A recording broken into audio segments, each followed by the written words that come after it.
Hey everybody, welcome to another episode of Union or Bust. Juan Perez here, organizing Monster. And before we get started, make sure you like, subscribe, sign on to our Patreon, patreon.com/Union or Bust. Support independent media because the media sucks. All right, everybody. Chris Lopez, what do you got going on? How's everyone doing? Chris Lopez, your union brother on TikTok, Instagram, all the platforms. Welcome to a special edition of Union or Bust, and we do have a special guest. We have Dr. Butch Ware, former vice presidential candidate of the United States for the Green Party, and it looks like you're not finished. You are running for governor of California as the Green Party candidate. Anyway, Dr. Ware, why don't you tell us a little about yourself? Let's see, where would I start for this audience? Yeah, got tagged into a fight for representative democracy, to end genocide, to restore power to the people, to steal it back from the corporations that have stolen it from us, by Dr. Jill in August of 2024. That was the beginning of my political career. There's thousands of hours of tape of me teaching in community settings, been known in the Muslim community and the African American community for a couple of decades as an activist and an organizer and an educator. And in all of the thousands of hours of interviews that you can see with me or lectures that I've given over those couple decades, you will never hear me talking about running for office. I believe that the work is mostly done in community, and that was what I was focused on. But when presented with an opportunity to run nationwide, to stand up against this corporate duopoly that is bleeding the people dry, that is savaging human beings, not just in Palestine, but in San Diego and in Santa Ana and across the state of California and across the nation, I took up the mantle. You know, not because I'm interested in politics, but because I'm interested in public service.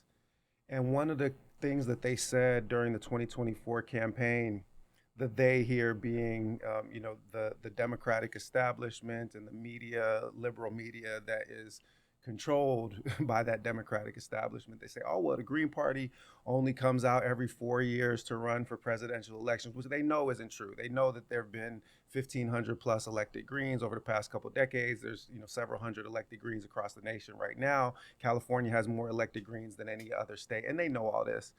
But they make these kind of disingenuous statements. And they also know that the Green Party has to run in presidential elections in order to preserve ballot access. In a lot of states, when Democrats are trying to sue to get us off the ballot so that they don't have any competition that comes from the left, that they don't have competition that comes from people who are actually responsible to workers and to oppressed communities. So they know all that. And they say the Green Party only comes out every 4 years to run for presidential elections.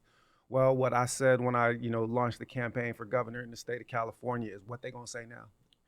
What are you going to say now when we're building an infrastructure to run and win inside the state of California, when we're working with working class communities, communities of color, and disenfranchised communities that have been abandoned by the Democratic establishment in this state?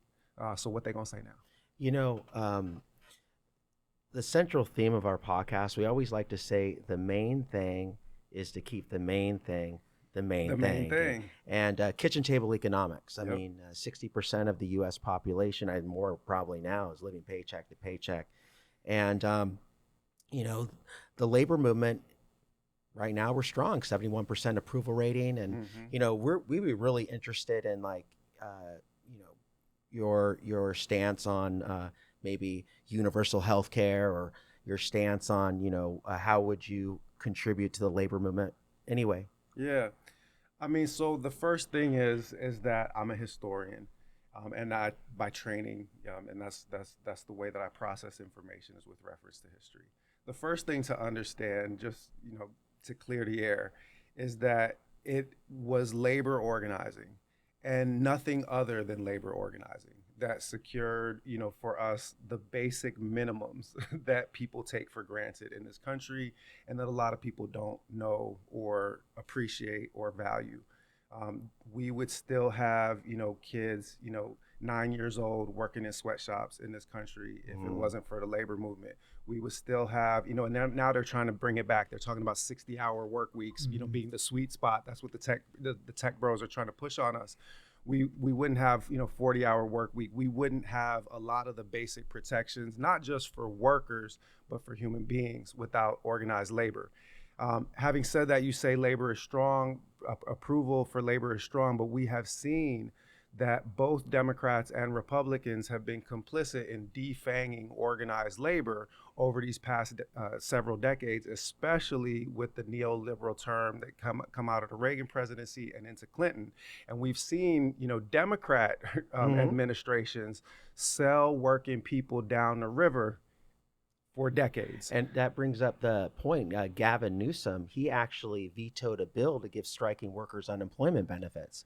And NUHW, mental health care workers, they were on strike 197 days. So something like that would be really helpful.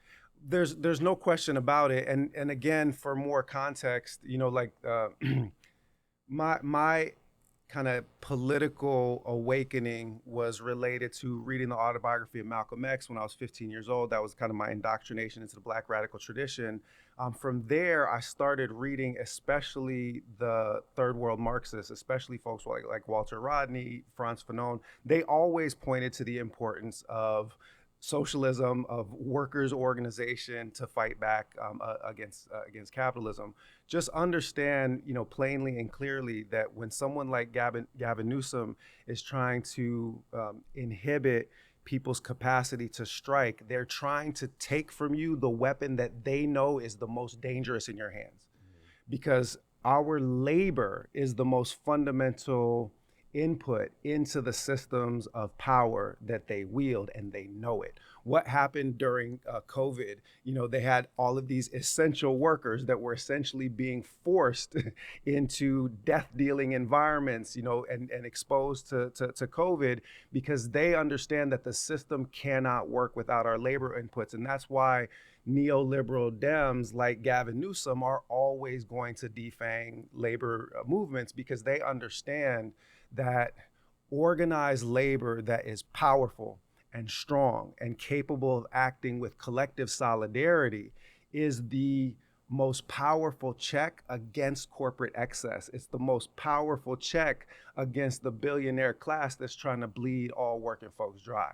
So in our last online fundraiser event that we did for the Butch Ware for Gov campaign, we had representatives from General Strike US, making their pitch to sign a general strike card. Yes, we need labor, organizations, we need union movements to contribute to this, but the whole general populace needs to start to understand the power that we have in withholding our labor in systematic fashion. Yeah, and like you say, holding back our labor is our strongest tool that we have. Yes. There's a reason why they made general strikes illegal, sympathy strikes illegal, wildcat strikes illegal, sit-ins are illegal, because they do work and they are effective. Yep. So I know, I'm not gonna lie, I'm a Democrat, registered Democrat, but I won't hold it against you. I know. All right, good. I drink every night so I can sleep at night. But I ran for 8Ms, the delegates for the California Party for the past, I don't know, since 2019. I ran as a Bernie delegate in 2016 and in 2020. But in 2016, full disclosure, everybody, so you guys can hate me, because most of our audience is like labor and stuff like that. And we get pushback too. When we brought on Dr. Cornel West, we got some pushback from some labor people, but we don't give a fuck. I'm an organizer and he's a rep, and I feel like our work speak for itself, so our bosses are cool with what we say. Sure. But yeah, no, I did vote for Jill Stein in 2016 after Bernie threw his movement under the bus, because he told us like, hey everybody, Hillary Clinton is the establishment, you idiots, and she's the reason why we're at war and you don't have any money and we've outsourced all your jobs. She's the reason for that. And I was like, damn, that makes sense. Okay, cool. Yep. I went to Philadelphia. We fundraised. That was my first experience in the political world. I didn't do anything before that. And then at the convention in Philadelphia, because I don't know, I guess he saw that he didn't get all the delegates that he needed, super delegates. Then he had a room full of Bernie delegates, and he broke the news to us like, hey guys, I'm actually gonna turn it over to Hillary and we have to support her. And then the whole room was like, boo. I was booing. And then like we felt like we got gut punched. He said, according to somebody that was in that room, because I know other people that were in that room, that this is just how the game is played. That's what that's what he said. I don't remember specifically. I Yeah, was go way in the ahead. back, but Yeah. I remember that what he said, like, and that's why we got to support Hillary Clinton, and we booed him. And then he kind of started tearing up. He's like, "What would you tell your grandchildren if Trump throws all these people in prison and deports everybody?" And but felt like, but you told us that's the establishment. It's the Yep. same thing between Hillary Clinton and Trump. What difference does it That make? Hillary Clinton is just a pretty face for it. Trump just tells you how it is. So isn't that the same thing kind of Yep. deal? So then that's when I remember wearing an Immortal Technique shirt on campus at SDSU. And one of my friends, she saw, I first met her there, and she saw me. She was with the Green Party tabling, and she's all like, "Hey, can I talk to you for a second?" And I was like, "Sure, whatever." And she's all like, "Who are you voting for?" And I was like, "I don't know." She's like, "Have you thought of Joe Stein?" Yeah. And I was like, "Well, I don't know." And she saw my shirt. She's like, "You're wearing an Immortal Technique shirt." She's all like, "What would Immortal Technique say?" Yeah.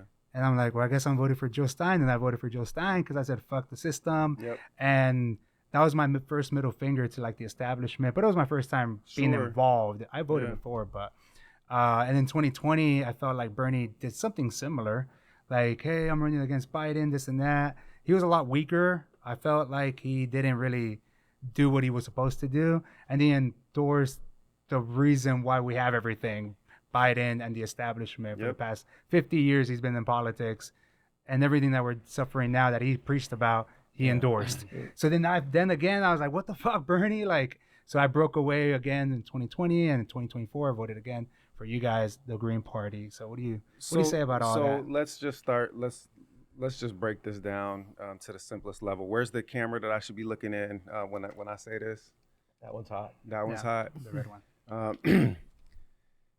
Fool me once, shame on you. Fool me twice, shame on me. Fool me 3 times, fool me 4 times. Who's the shame on at that point? Bernie Sanders in 2016 ran on all of the things that working class people should be standing up for, with the exception, and I've heard Michael Parenti talk about this, that he has still been in support of numerous imperial wars, even going into 2016. But he was the best candidate that the Democrat establishment could stomach, Yeah. right? Running as a progressive.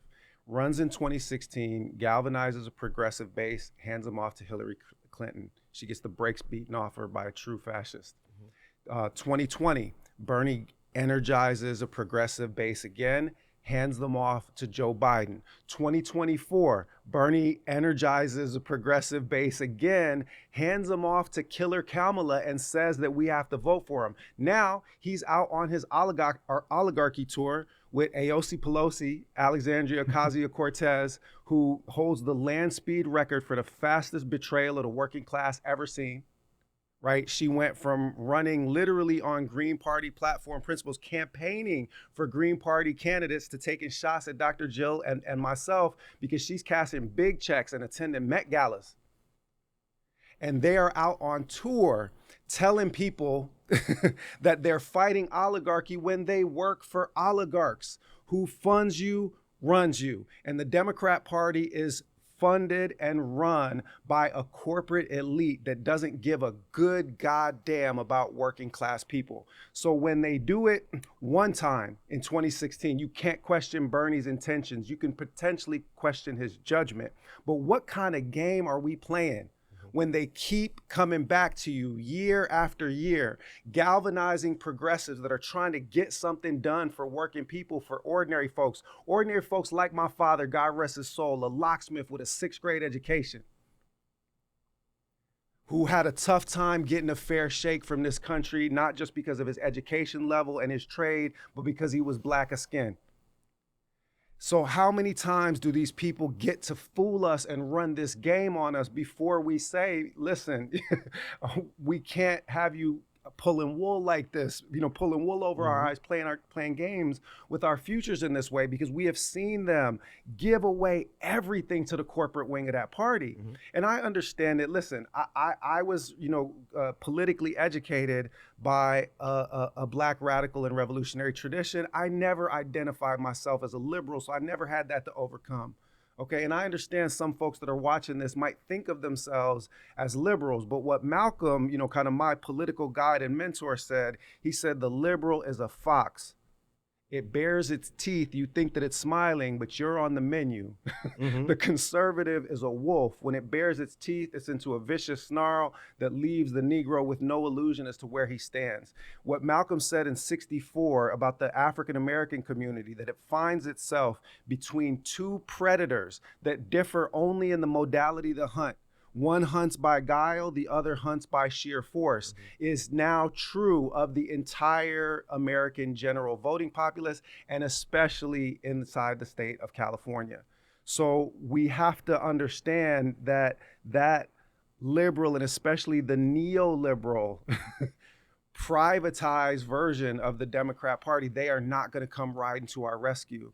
They are, and people like Bernie and AOC Pelosi and Katie Porter, who's launched her campaign for governor inside the state of California. Their job is to sheepdog people back onto the Democrat plantation. Their job is to keep people from going outside of the duopoly and building independent third-party power. That's their role and their function, whatever the intents of their hearts may be. Well, the billionaire. Well, I was going to say the billionaire class is entrenched into both parties. And it's like when we say oligarchy, duopoly, it is in my opinion, the same thing. It's very interesting because I was going to ask you about the fox and the wolf. I thought that was, I was like, I had that on there. I was hoping you would bring it up, but you see, Trump out there, and he's very open on what he's doing. He's very deliberate. Yes. You know his motives. Yes. And then the DNC, it seems like, they're kind of behind closed doors. We're gonna do this. Keep things secret. I remember talking to my mom, and I said, "Hey, Mom, you know that Gavin Newsom vetoed a bill to give striking workers unemployment benefits." She said, "I didn't know that." Yeah. And it's a lot of stuff. It just seems like the fox. I was like, man, this is right. He's a fox and the wolf. So the parties differ in the optics that they like to present. So we saw data come out at the end of March that showed that the rate of deportation in the first quarter of the year in Trump's presidency is actually slower than the rate of deportation in the same time period of the last year of Biden's presidency. You wouldn't know it because of the theatrics of power. The fascist, the explicitly and overtly fascist politics that pander towards racism, that pander towards white supremacy, that pander towards misogyny, that pander towards homophobia and all of those other things on the reactionary right, their theatrics of power want them to broadcast the fact that they are cleansing the American voting populace from immigrants and so forth. The Democrats need to hide it when they do the same thing, because they play act as though they are a group that serves working people, that serves people of color. And so therefore, we don't hear that Obama is the one that set all of the deportation records that, Biden and Trump are still chasing, right? So let's bring this close to home in the state of California to kind of make clear how this works. An issue of central importance to every single working person in the state of California, and indeed every single working person across this country, is the chaos that is our healthcare system. The fact that we can't afford healthcare, that we've got a Byzantine system of insurers and co-insurers and all other kinds of things that we have to negotiate, and we're getting denied care consistently. And we know how the American public feels about this, because when Brian Thompson, United Healthcare executive, got de-brained in downtown Manhattan, no one cared. No one on the right cared, no one on the left cared, no independents cared. 2 tears in a bucket, That was the general response of the American populace, because we have all been exploited by this system. So now let's look at the state of California, where working people desperately need their health attended to. We had the Democrat establishment pass universal health care in the state of California when Schwarzenegger was governor, because they knew he would veto it.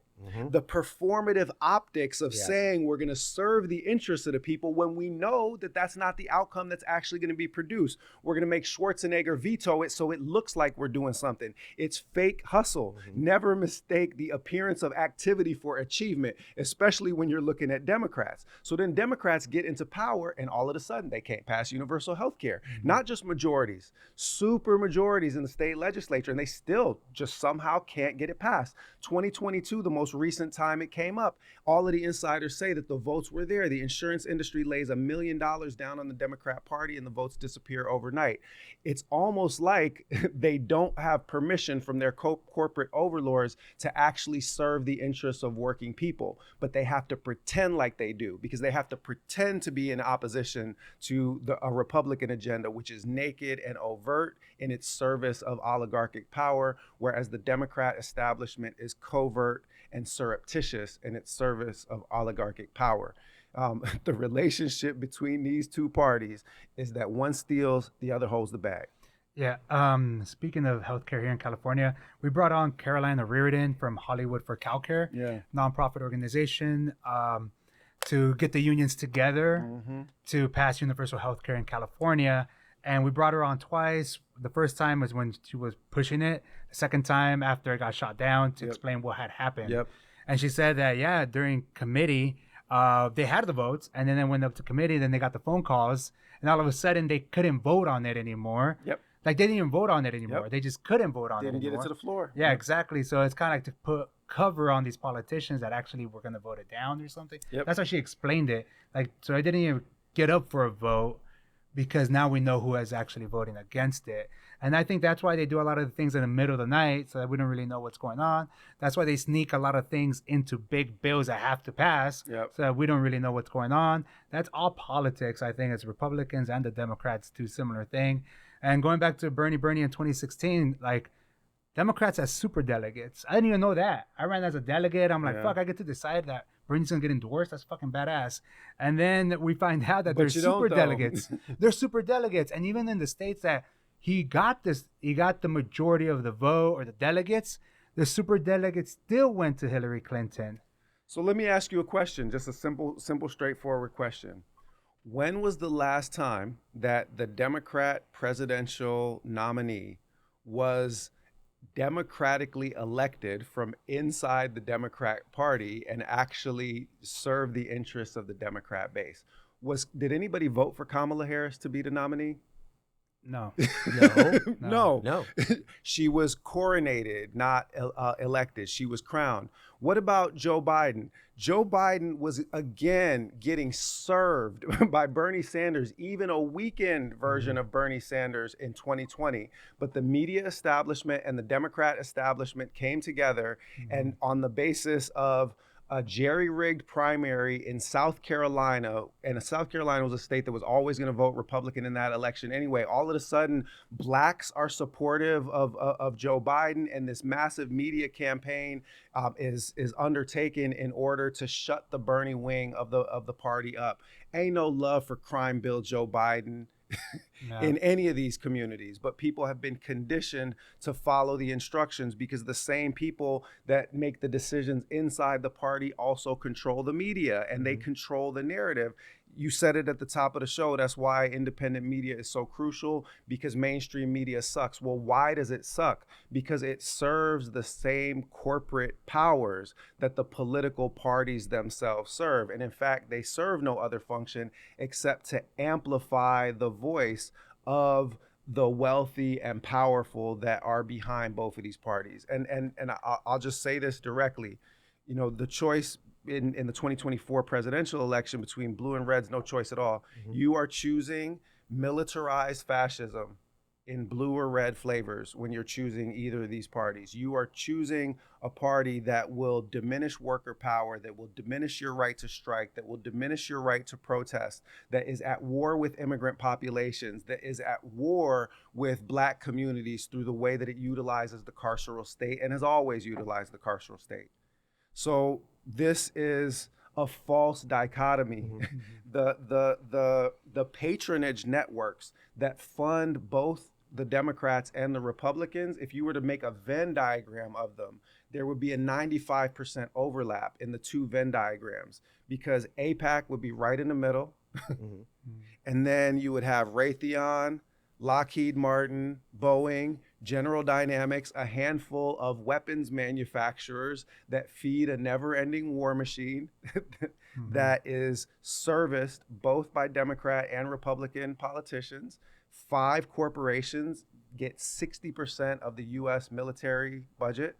And the U.S. military budget, depending on how you calculate it, is between $1 and $1.3 trillion a year. If you add up the next 10 highest military budgets across the globe, they still don't add up to what the U.S. pays for defense, aka empire, right? If you were to cut that defense budget by 90%, you would still have the most extensive defense budget around. So what's really happening is that the people that are making decisions in both parties are making the decisions that are in the best financial interests of a small handful of corporations and special interests. The reason why I'm running for governor in the state of California is that I actually took it seriously in the Declaration of Independence when they say we the people. It don't say we the corporations. And despite the fact that both my African descended and indigenous ancestors have taken the brutality and the brunt of the violence of what this place is, I actually do think that there's something worth fighting for in America. And it is the idea of representative democracy. It is the idea of actually having the government work for the people rather than having the people essentially be the slaves of the rich and powerful. And if that is a program that's of interest to you, like, check out the platform, because that's what we're fighting for. You know, when Carolina Reardon was on the podcast, shout out Carolyn, she talked about how if we had universal health care, that would basically uplift the labor movement as a whole, because now you're no longer, because what do the employers do? Oh, you could lose your health care. Oh, you could, lose this, lose that. Extortionary tactic. Exactly. So it's like your employer owns your health care. It's crazy. I'll give it to you from both sides, from the side both of commerce and from the side of labor. So first, from the side of commerce, just for the sake of argument, right now, so this is a fascinating statistic. General Motors pays more for healthcare than it pays for the steel in its vehicles. Wow. Yeah. Exactly. Crazy, isn't it? So our healthcare costs are actually a massive drag on a lot of commercial sectors, and they also create a vast imbalance between small businesses and large businesses. I'm a small business owner. I've done community education online for the last 5 years. No one that can't afford the class is ever turned away, but I don't be telling people my classes are free, because my time has value.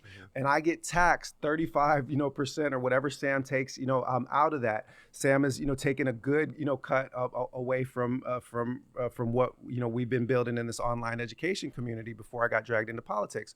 Well, why can't I hire people away full time to do the admin work? Because I can't provide for their health care. Well, what if the state was providing the health care? What is going to happen to the attractiveness of businesses great and small in the state of California in comparison to the nation at large? Business is actually going to flock to the state of California if the principal part of the calculus is not how to afford this health care. And the thing is, well, how are we going to afford that? Literally right now, California taxpayers pay 70 cents on every single healthcare dollar that's spent in the state of California. And at the same time, 30% of the healthcare costs nationwide, and it's actually slightly north of this inside the state of California, actually just go to the insurance companies and the paper pushers that have to extract a profit margin from this privatized industry. Now, I'm a history professor, not a mathematician, but when you put 70 and 30 together, that gives you 100. You could literally fund what we're, a universal healthcare system basically with what we are now paying if you took out the middleman class that has to take a cut off the top. And this is another part where that betrayal of the Democrat Party of working people, starting really with Clinton, right? And NAFTA, Of course, the massive betrayal of the working class.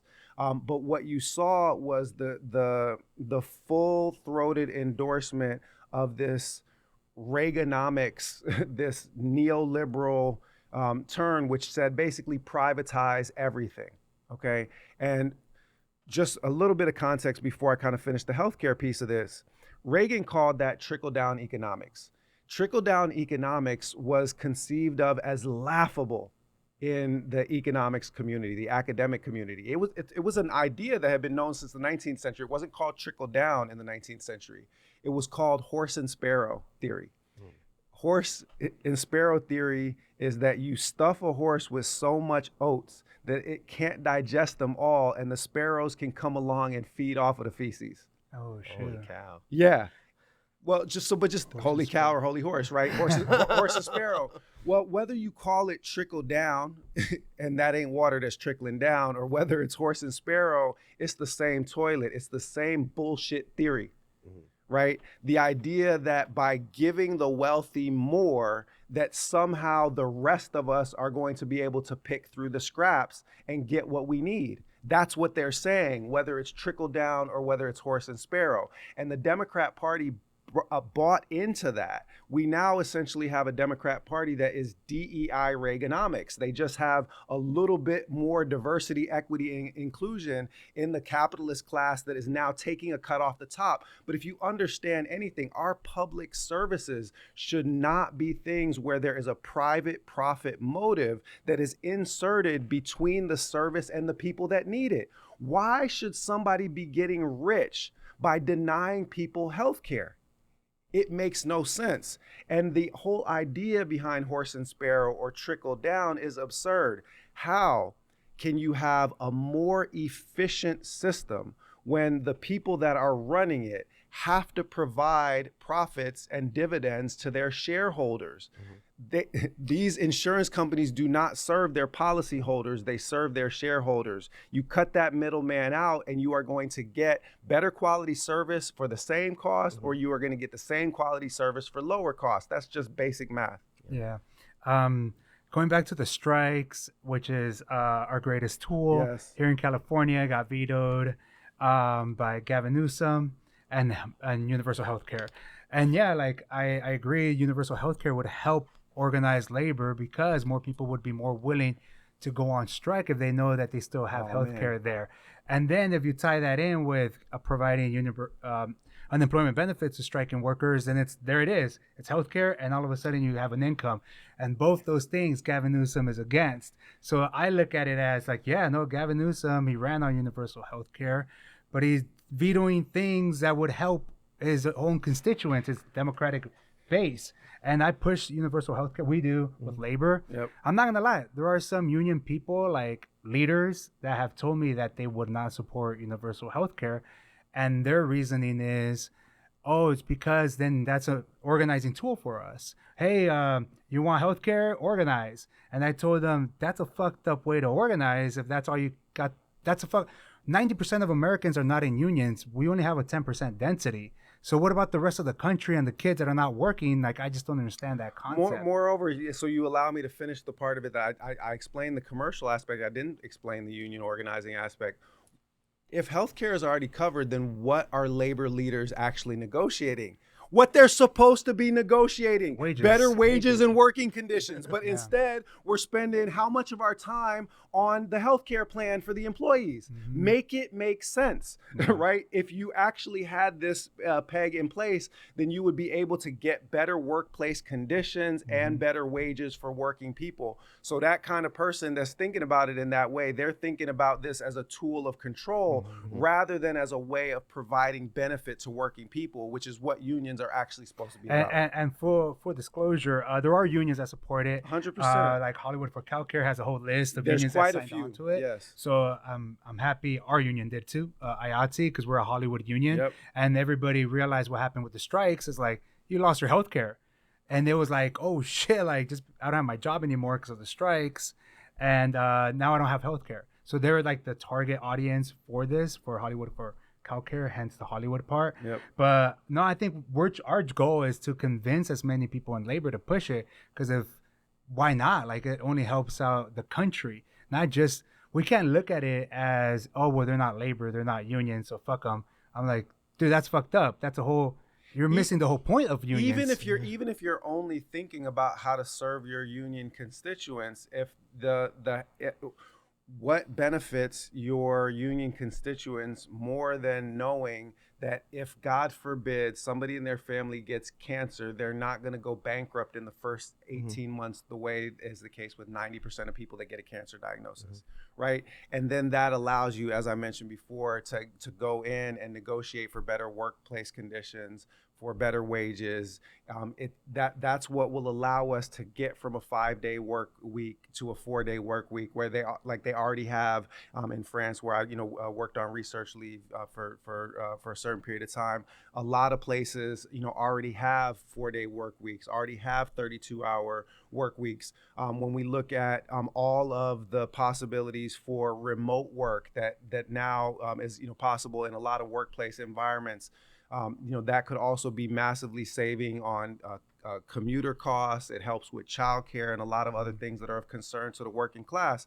If union leaders were in position to negotiate for those kind of concessions and benefits for their constituency, because they weren't spending 60% of their negotiating time focused on healthcare and healthcare benefits, we don't even know what organized labor is going to be able to yield for the next generation of working people if we were actually able to do what, and it's worth mentioning, every single other developed country in the world does, which is provide basic health care to everybody that lives in But to be honest, I think they know all of that. But I because people are not dumb. They're smart people. They got up there. But me and Chris always say it. Labor needs to break from the Democratic Party and all these 100%. relationships. Don't get me wrong. Like we go to these dinners. I go to these Democratic dinners and labor dinners, and it feels good to rub elbows with the mayor, take a picture.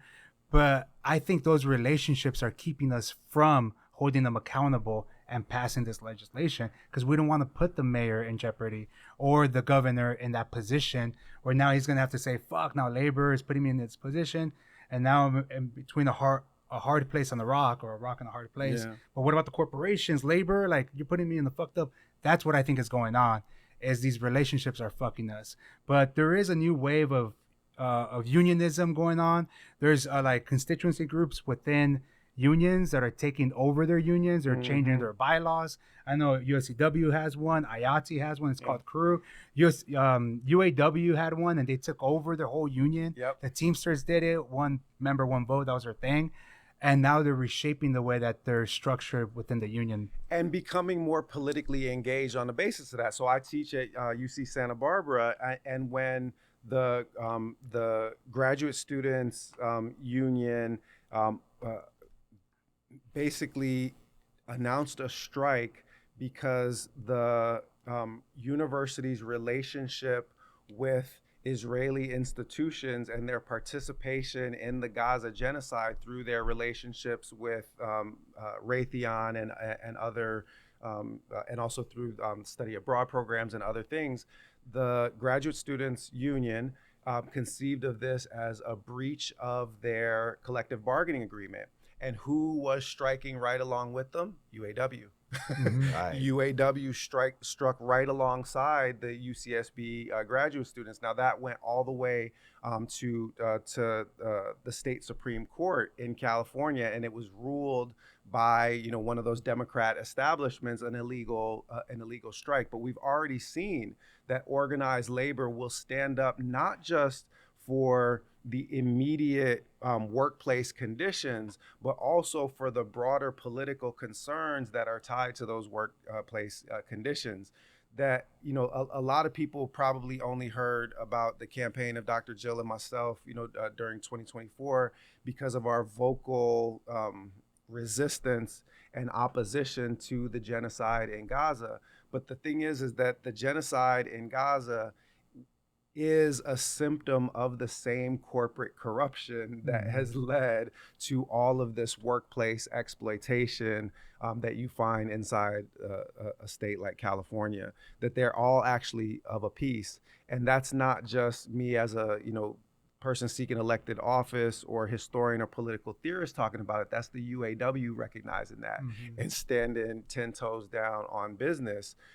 Because in point of fact, it actually is a breach of our kind of basic agreements to have a bunch of our resources used to slaughter innocent people in foreign countries, or to develop the apparatus of a surveillance state that is then going to be used to rip immigrant neighbors from our fold. I mean, I know you guys saw what took place just yesterday here. They're throwing smoke grenades into restaurants and kidnapping people in broad daylight. Those things are all connected.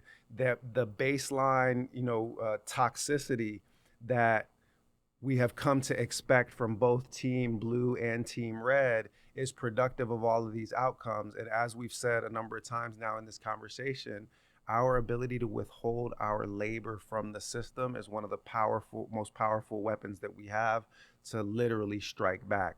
So as governor of the state of California, I'm going to do everything within my power from that office to empower labor unions and to try to shift the balance of power from the corporate buddies that have been doing behind closed door handshake deals with Gavin Newsom and his teams, and to put the hammer back in the hands of labor. But labor has to be willing to break some of those relationships with the Democrat establishment, the same way that the African American community has to be ready to break some of those relationships with the Democrat establishment if we actually want a liberation-minded agenda, the same way that the Latino community needs to be ready to break some of those relationships with the Democrat establishment in the state that has sat idly by and let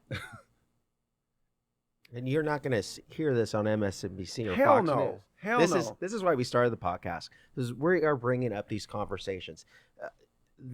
When Juan and I always talked about, I said the main thing is keep the main thing, but that it's important to realize that how labor has taken credit for the minimum wage. Labor has taken care of the weekend. We always take credit. What if we took credit for universal health care? What if we took credit for, creating a larger labor movement? Because that's exactly what would happen. So, and speaking of the media, because we love bashing on the media, I've realized it for a long time that they're bought off and they're sold and they serve the same purposes as the corporation, or they're sponsored by the corporations. Yep. A year and a half ago, when the train workers were going to go on strike, the railroad workers were going to go on strike. I remember in the news they were saying like, but your Christmas presents are going to be late.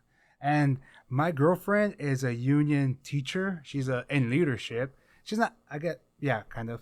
I don't want to name her. And I talk about her on all the episodes with this line all the time. So she's probably like, "Fuck you, Juan." But it even got her saying that. And she's in the labor movement, and I'm her boyfriend, and I'm like pretty involved, and all I do is talk about unions and literally with the podcast. And they got her saying, but my Christmas presents are going to be late. So that's how effective the media can be, that even a union person that's embedded in labor, and that they got them saying that. So that's when we did realize, like, we need our own thing. The media is not there for us. They're the fifth, what Immortal Technique called them, the fifth, whatever of this. Fifth branch of government. The fifth branch of government, because they serve the government. They don't serve the working class. They don't bring on workers. They bring on the CEO. Like, how is this going to affect your company, actually? One of my favorite MCs, Wise Intelligent from Poor Righteous Teachers. He visited my hip hop history class last year, and he said a line that I never forgot. He said, "Narrative scripts human behavior the way that code scripts computers." Narrative scripts human behavior the way that code scripts computers. What the media's function is to provide a narrative to script people's behavior. They give them a way of apprehending and understanding the world that is reproductive of the systems of power that they are trying to protect. So they start a narrative that your Christmas presents are going to be late, and then that narrative picks up, and then it scripts people's behavior so that they will actively take actions that work against their own interests, because they've literally been conditioned to repeat a line that they find in the media. That is the job of the corporate media. The job of the corporate media is to normalize and to make invisible the structures of power that exploit us all. But even as the media, right? Piers Morgan came I was just out gonna. now, like he was obviously, hey, you're a Hamas supporter, terrorist supporter if you question the genocide, and now even him, he's saying that it's a genocide, and so I think now the genocide in Gaza has gone so obvious. And maybe the tides are turning to where now the media is catching on to it. What do you think about that? What's going on with the media, Piers Morgan, and maybe people in the establishment finally turning on this issue? Yeah, I mean, I'll believe it when I see it produce a tangible outcome. I think that there's a certain amount of um, there. This is an emperor has no clothes situation, right? They have to acknowledge a bare minimum of the brutality of this heinous, visible slaughter, lest they lose all credibility even inside their own narrow echo chambers. So they have to concede, some basic components, but they'll still never concede acknowledgement of basic legal or moral facts. I'll give you, simple example. Pierce Morgan's most famous, question that he was trying to use to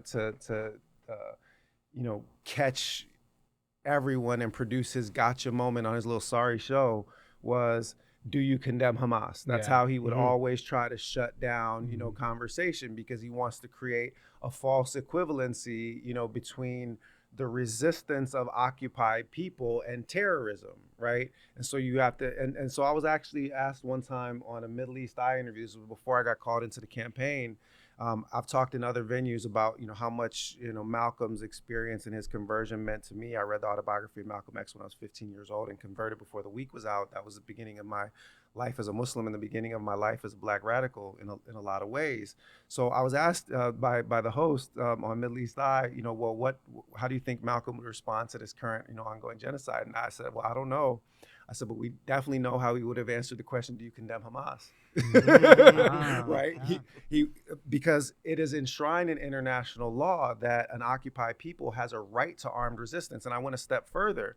I said, so acknowledging that we have a right to armed resistance is a bare minimum. Actually, international law says that. Israel does not, in point of fact. And by the way, Bernie has been saying this as recently as the last month with his Zionist self, that he's been saying Israel has a right to defend itself. Bad.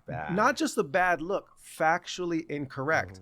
An occupying power does not have a legal right in international law to defend itself against the people that it is occupying.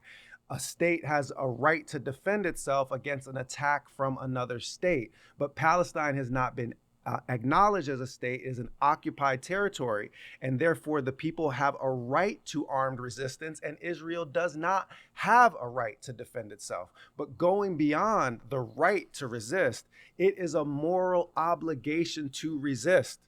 It's not just a right, it is a responsibility. If somebody busts into my house and my wife and children are there, I don't have a right to defend them from harm reaching them. I have a responsibility to defend them from harm reaching them. That's just basic morality. I can't step to the side and say I have a right to defend myself, but I'm not going to exercise it. And you know who understands this? Every corn-fed white boy in the United States of America that will talk about stand your ground or castle doctrine when it comes to, shooting somebody that breaks into their house. Everybody understands that it is not a right to self-defense, but it is actually a responsibility for self-defense. So the other group that understood this, and I'm going to bring this now back to where we started, was the Panthers, right? The Panthers were not a violent group, but they understood that when your self-defense is not being taken into account by the state in which you reside, and instead the state is using its weapons to harm you, then you have a responsibility to take accountability for your own self-defense. And people get caught up on that fact, but the first 6 items on the Black Panther Party 10-point platform were all survival programs. They were doing exactly the kind of service work and mutual aid work that our communities are desperately in need of and trying to engage and actualize now. So all of these mainstream narratives, the Pierce Morgans of the world, they want to frame things in a particular way. And they might, say, okay, now we're willing to call this 20 months later, all late coming to genocide. But they're never going to say these people have a right to armed resistance. They're never going to say that these people have a right to dignity. They're never going to say that these communities have an inherent right that is the same as those of their occupiers and that those of their colonizers, that their human dignity is to be defended. And the mainstream media instead is, continuing to promote these narratives that are destructive of not just communities abroad, but are destructive of communities here. They run these fake, public panics, trying to make it seem as though undocumented immigrants are responsible for crime waves, across the country. Even the Democrats play into these nonsensical notions when it's obvious and clear that immigrant communities commit violent crime at a far lower level than Americans, natural born Americans do, because there isn't a society in this world more violent than this one. So anybody that comes from anywhere else is by definition going to be less likely and less prone to violent crime. They persistently reproduce these narratives because they serve people in power. And we have to take the narrative back. That's why independent media spaces are so important. So, on that note, don't forget to subscribe to Union or Bust on YouTube, but also if Did you want that to donate. free promo for y'all. Wait, That's our next commercial. But I was gonna ask, like, for governor, like, even though I've been involved with politics, it's weird. I feel like I still don't know a lot of things in politics. Sure. Like, I didn't know about superdelegates. Yeah. I don't know about the electoral college all the way. Yep. To vote for a Green candidate in California, it's an open. It's an open primary. You don't have to be registered as Green to vote for us, but go register Green. And the reason why is that if you are interested in building third-party power, then one of the ways that you can get me on a debate stage against those Democrats and Republicans is by getting voter registration numbers up in the Green Party. Voter registration, polling data, fundraising numbers, all of those things are part of how we make a case to not be excluded from the early debates. But it is, in point of fact, a jungle primary. You don't have to be registered as Green to vote Butch Ware in the June 2nd primary in 2026. And I'll say just a quick word about that primary. If you want to break this corporate control of American politics, not just in California, but of American politics, and you happen to be located in California, then vote in this primary. And if you're not located in California, but you're still watching this, then donate to the campaign or volunteer for the campaign. And here's why. On June 2nd, 2026, we have the opportunity to functionally break the duopoly's control. We have this opportunity. So they made this jungle primary where only the top two candidates advance in order to privilege the duopoly. The model is that you're just going to have one Democrat and one Republican, and they run against each other in perpetuity, and nobody else ever gets to change the conversation. So those same corporate powers, it's just two different factions, controlled by the same corporations that are going to be forever at war with one another. But this is going to backfire in the state of California for the following reason. California has enough progressives, enough radicals, enough left-leaning liberals, enough free thinkers, even on the so-called right, that there are more independents in the state of California than there are registered Republicans. Which means to finish in the top two, you really don't have to worry so much about beating Republicans. You just have to make a strong showing in that broader constituency. What did that mean in 2022, the last time we had a full gubernatorial election? Gavin Newsom won in that jungle primary, but the person that finished second and therefore had the debate stage for the next 5 months between June and November got 17.7% of the vote. Oh, wow. That's all. Oh, wow. That's all it took to finish second in 2022. Wow. I didn't know that. Exactly. And so they jerry-rigged this process by putting the primary in June, where they know people don't be thinking about voting. Like, you're not thinking about voting in June.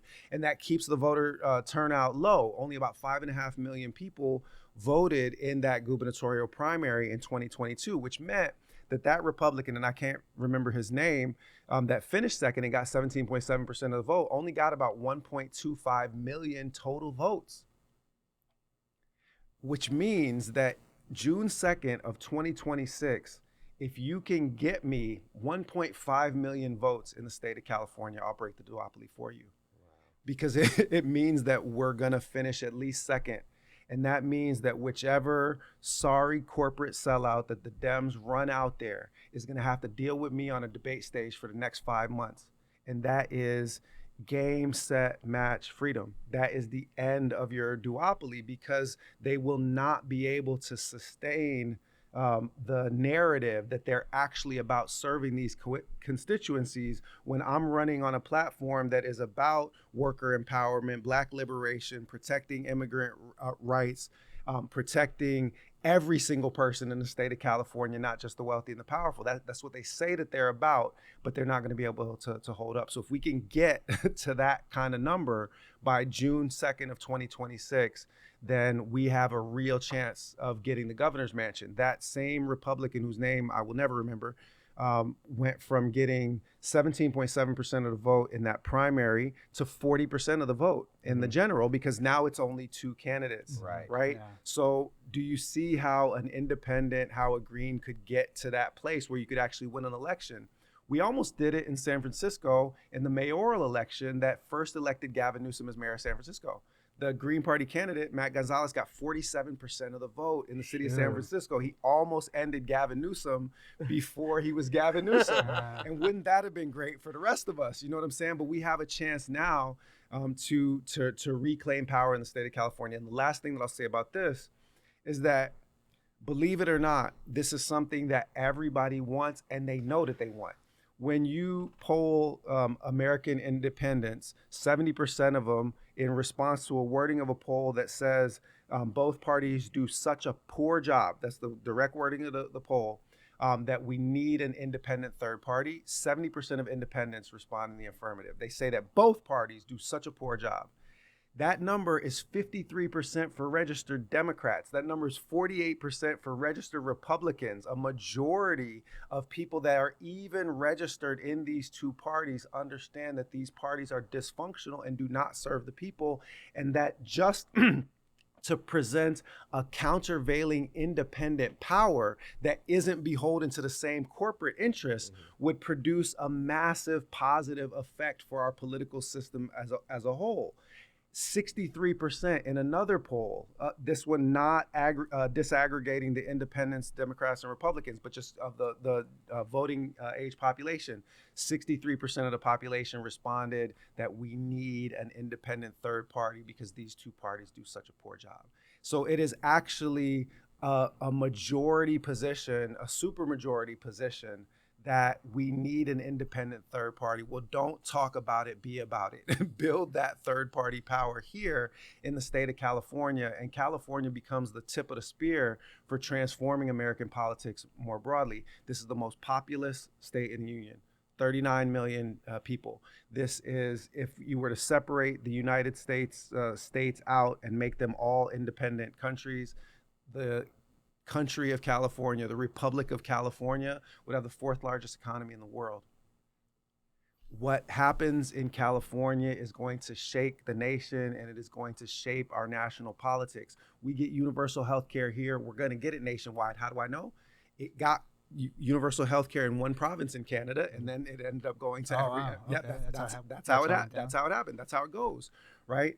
We have this incredibly productive economy, but we also are number one in wealth inequality of all the U.S. states. We're the most billionaires. Fix that. 186 billionaires. And that's going to be us one day.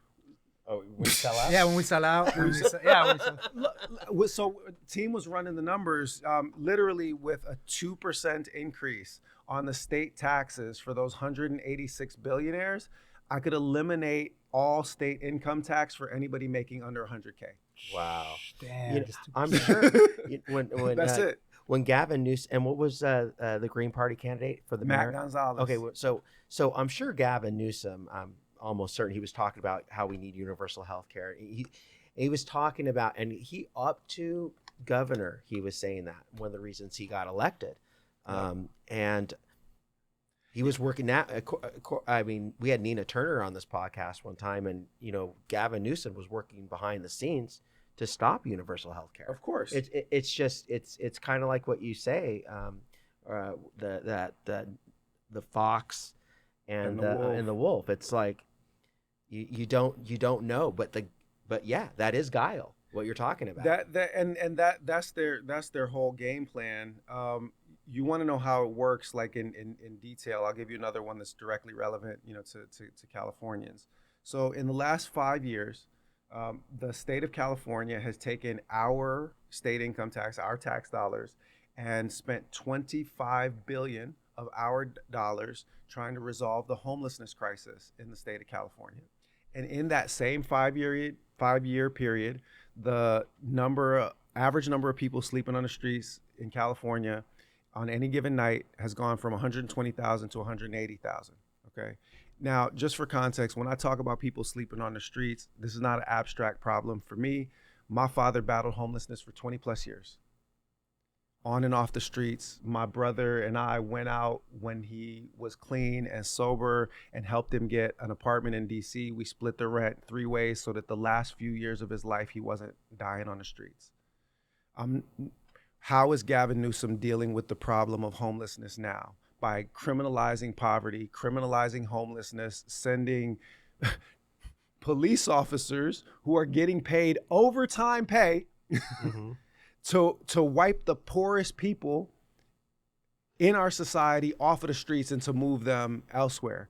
Well, what happened to those $25 billion that were supposed to be spent resolving this issue? They went into the poverty industrial complex. They went into handouts to NGOs and to nonprofits where executives write themselves 6-figure salaries. One homelessness a person that runs an organization to resolve homelessness in LA had a salary that she wrote for herself of over $700,000. Over $700,000. So there's big money in keeping people poor, right? Because the Democrat establishment operates essentially like a mafia organization.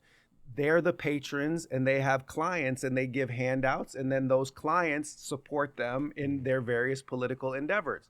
They're essentially a mafia organization. If you're not beholden to those corporate interests or to that poverty industrial complex, and you're just looking at how to resolve the problem, here's a pretty simple way. You could literally pay every single person that has slept on the streets, average of $180,000 per night over the last 5 years. You could pay every individual $25,000 annually, and it would come back at less than the $25 billion we've spent resolving the problem of homelessness. Now think about how many of the homeless are children that they're still getting that hypothetical 25,000. You can lift people not just out of homelessness, but literally out of poverty with a kind of modified universal basic income for the homeless population. And by the way, this has been done in smaller scale experiments without the large scale support of the state. It's been done in Stockton, it's been done in other places, and just making simple basic payments to people that are in need does more to resolve the problem of homelessness than writing handouts to developers to buy hotels and then refurbish them into homeless facilities. That's putting a Band-Aid on the problem. The problem is the lack of affordable housing. The problem is a breakdown in our social safety net. And if you weren't committed to the solutions that best serve corporate interests, but were actually committed to trying to resolve the problem, then you would be able to do so. A suggestion, Please. And we're just fucking little nobodies here in San Diego, but we started talking about AI. Labor is big with AI right now. Like they're trying to pass bills to regulate AI. A lot of unions are trying to put it into their contracts. We're trying to put that into our contracts. I think it's important to protect jobs. Of course it is, but we feel that we got to change the conversation at this point because it's still coming. It's been coming for the past 80, 90 years. So I look at it as, why don't we just benefit from AI and productivity? Because corporations are more productive because they have better machinery or AI, why don't we have a 4-day work week? I know you brought that up. Mm-hmm. Why don't we have universal health care? Why don't we have UBI, universal basic income? Why don't we have these things basically taxing these corporations that are using AI or whatever? Hey, you're more productive because of AI. We let you do it. But let's, instead of focusing our energy on trying to regulate it, we can just say, why don't we just benefit from it? That's a better selling point to conservatives. I know that. Mm-hmm. Like, I was in the Marines and I still have conservative friends, sure, Republican friends. They even told me they would have voted for Bernie. Yeah. That's something messaging would be better digestible to people like that, because they're like, they hate regulations. Hey, but you're a truck driver and your job is about to get taken. They understand that part of it. Hey, well, instead, why don't we benefit from AI? We're giving you a 4-day work week. You're going to have health care. And then we're going to give you universal basic income. So I always tell people across the board, I told Lorena, our state fed, that's a conversation we need to be having as labor if we're going to be fighting for something, because they're going to come with all the machines and take these jobs no matter what. You got Gavin Newsom vetoing bills that labor was pushing about having a driver in autonomous vehicles. It got vetoed, and guess what? Tesla is pushing all these vehicles out. They're pushing that out with Ubers and Lyfts, mm-hmm, and all these. So they're pushing out all these jobs. So no matter what, the corporation is going to be doing their agenda no matter what. But if we start just benefiting from these type of things, I don't know, maybe that's a better conversation. Yeah, it's like technologically progressive labor. You know, as technology gets more advanced, the job is more efficient, effective, mm-hmm, and why not have more time off? So two pieces. The first is that the biggest threat, there's an intellectual and a moral threat that's associated with AI, and it's not that people or that machines will think more like people.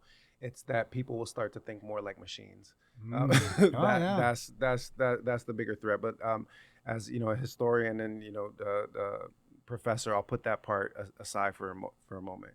As a Green Party candidate, the first thing that I would push back on that is the massive amount of water and power that is required for the production of AI.